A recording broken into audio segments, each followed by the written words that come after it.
Sekou Krem. And we're back, Sekou Krem. Come on, guys. I'm pumped to be back here with my man, Sekou. What's going on, brother? No. I don't care what's going on over here. What's going on over there, man? Look at that view. Look. So I was out here the one day, and I'm like, it was actually during our Zoom that you had. I'm like holding up my phone. I'm like trying to get the right angles, because I'm up here, so I might as well get them. And then I realized I went to the car. You know that thing that holds the car camera? Yeah. You put it on like your dashboard. I just grabbed that, and I got like 2 of these in the apartments for the views now. So I can just throw the phone, awesome. and I'm good to go. That is awesome. Yeah. So wait. Everybody's gonna think that that's a green screen. That's no green screen, baby.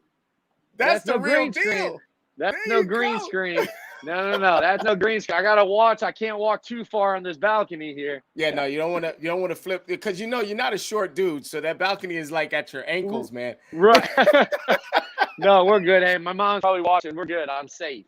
All right, Mom. Right. He's safe. No worries. Good. Say cool. We can't joke like that. Yeah.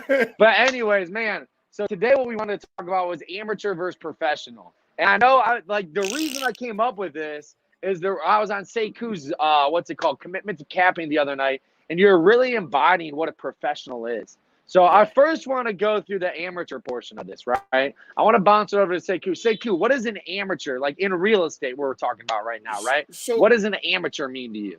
So what an amateur does is the amateur is unprepared. The amateur takes unnecessary risks, spends more money than they have to.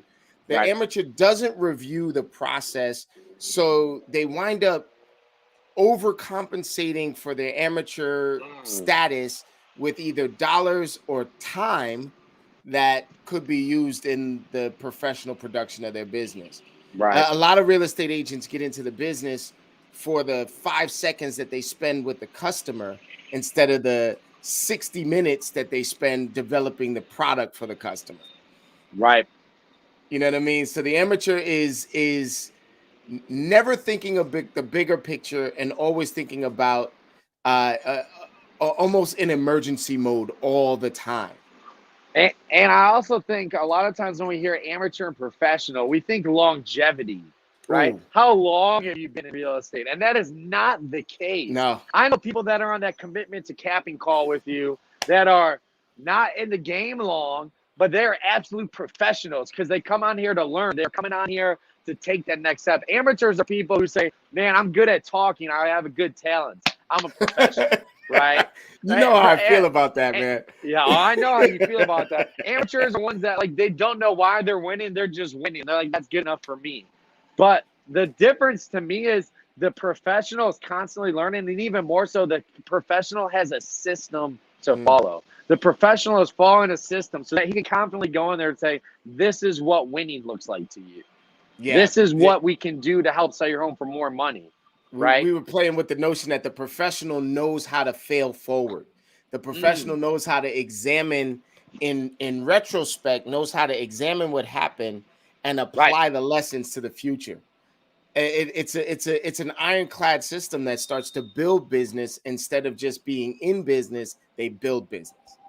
Well, and I even think so, on top of it too, being on your commitment to capping calls, I've been surrounded by professionals, whether it's NAEA, being around Sekou and what you guys are doing, to the point where I feel like I can even go on a listing appointment. I don't know anything, but I know the system that works.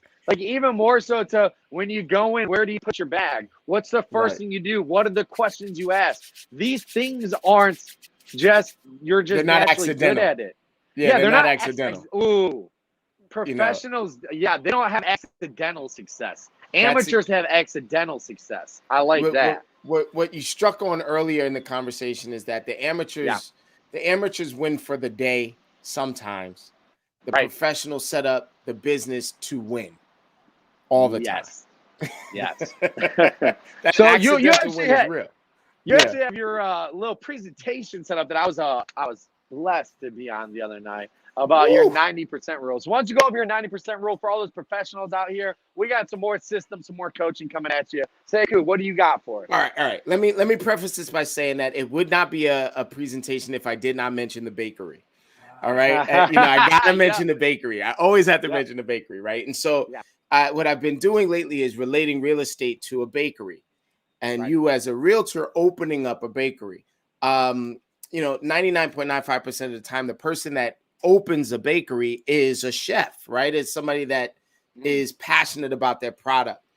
Nobody opens a bakery to figure out the time that they spend in front of the cash register with the customer. Not one person opening a bakery is like, you know what? I'm going to have a super cool cash register. Right? Yeah. And that process, however, And that's what's going to get me deals. yeah. What's going to get me deal is that my cash register looks cool. It's a super technical one. It's super, it's futuristic. They can tap to pay. This is the shit that's going to win my bakery, business. No, nobody does that. As a matter of fact, the reason why most people open bakeries is because they fucking love to bake. They have a good product. I've got the best this in the world or the best that in the world. Wait till you taste my croissants, right? Like, so real estate agents that get in the business talking about, I'm going to be the best customer service and I'm going to show properties and I'm going to be the best with my customers, are opening a business just to run their cash register. Wow. It's the time that they spend away from the cash register that's important, right? That's huge. So this formula that I'm going to put in front of you, I want you to imagine this. You open a bakery. Does everyone that come in your bakery, everyone that walks in the door, are they going to buy a piece of bagel, or are they going to buy this, or are they going to buy that? No, some people are going to come in and look and leave. Yeah. Right? There's going to be some people that are coming in for someone else. Right? And the interaction that they have is almost expected. I don't expect to be treated wrong in my bakery, right? Like, you expect to be treated right? So let's just say that customer service is a given. You've got to do it, okay? But the real work happens in the hours in the evening when there's no customers there and you're making the dough for tomorrow and you're allowing that to proof, right? So we're going to look at this chart like this. Out of all of the business that we're doing, out of all of the communication that we're making, 90% of it is away from the eyes of the people. 90% of it is experimental. 90% of it is the people that are walking in, looking around, and leaving. Yeah. Okay? So if you break this down, 30% of the people are probably not going to come in. They're not going to buy anything. They're not going to do anything. 30% of the people already bought baked products. It's too late, but they're keeping in mind for the next time that they have a baked product that they want to get. They now have this new store, right? It's too late. They've already bought what they need. 30% can't. Wow, man. It would be awesome, but I'm allergic to pistachios, and you got a lot of pistachio muffins, and this and that. So they can't do it. It's conditional, right? 7% will walk in, even if they don't buy anything, will make a mental list of what they want in your place. And they're going to decide whether or not they're going to work with you based on the entire interactive process. If you are a pro, you're looking for that 7%. This is permanent business. These are people that'll come back. These are people that are making notes. Let's say your specialty is pistachio muffins, right? And they're so popular that they ran out by 5 o'clock. Person came in at 5:15, wanted pistachio muffins, now makes a mental note that in order for them to get pistachio muffins, they got to come in earlier. They got to be more motivated, et cetera, et cetera. On a regular basis, only 1 to 3% of your population is buying, all right? That's today business. Now, here's what the pro does. The pro examines the difference between the 1 to 3% and the 7%, and builds inventory and builds prospecting and builds all of their ads around this number here. And instead of what the amateur does is spends money trying to capture these folks, how many leads can I get? How many people, how many names on a list can I get? How many people can I get to the store? Right? When in actuality, all you really need to do is focus on the people who are leaning on you. Nick, you say it all the time. You service the people that are swimming towards your boat. Yeah. Right? You're not spending gas chasing after people swimming away. Yeah. The difference between the amateur and the pro is that they can review their numbers daily. Yes. They can review their numbers daily, and examine what worked, and more importantly, what's not working. Well, and on top of that too is that you just know your numbers. You know what Just the know numbers them. mean, and based on the numbers, you can know what winning looks like. You know what winning doesn't look like. And Nick, on top of that too, I mean, it really just comes down to: are you receiving coaching? Are you receiving oh training? my Are you God. using that training every single day? Every day. You know, you look at Sekou, you get coaching, right? Every day. I know you do. I'm You on get 2 training. coaching You calls a train day. people. 2 coaching calls a day. And it really just comes down to continue to stay in learner mindset. And at the end of the day, knowing that the end user is who really benefits or loses. It's Dude, not us. when we first hooked up on this call today, I was in a training course. Yeah. I had ones going in the background. I'm learning more. I heard it. Yeah, I'm learning more every day. Yeah. You know the other thing that the pro does that the amateur doesn't. The pro learns to examine and explain the losses. Yes. They learn And from the also, loss. I'll tell you what, this is something just from being on these calls so much. I learned from Jay that every time he lost a listing appointment, he would call and say, what could I have done differently to win? That small tweak, and not saying like, oh, they picked this person for this reason. You know what happens when you assume? You make an ass out of you and me. That's right. Don't assume. Figure out why you lost. Figure out what winning looks like. So that way, the next time you can present your value in the right way. Maybe you didn't present your value right. Something that we always say is value unarticulated is value unappreciated. If I don't Every show day. you that I'm valuable, then I'm not valuable. At the end of the day, Every who's day. really losing? The end user. You know, my granddad used to say, don't assume that the answer is no. You make them tell you no. Right? Yeah. And so Nick, I'm gonna pass them $1 million tip right now. All right, go ahead. Okay, this is $1 million tip.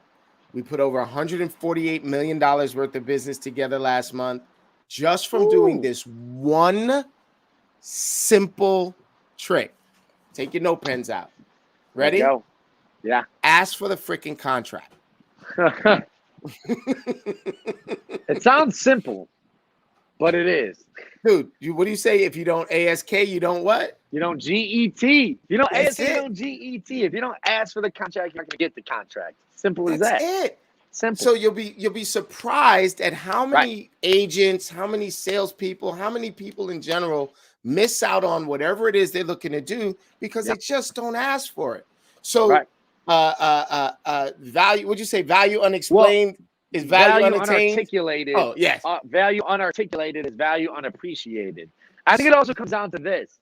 When you are the professional and you know you have a system to sell their home for the most money and you are confident in that system, not just in yourself, that the system will get them the most amount of value, you feel confident in asking for the contract.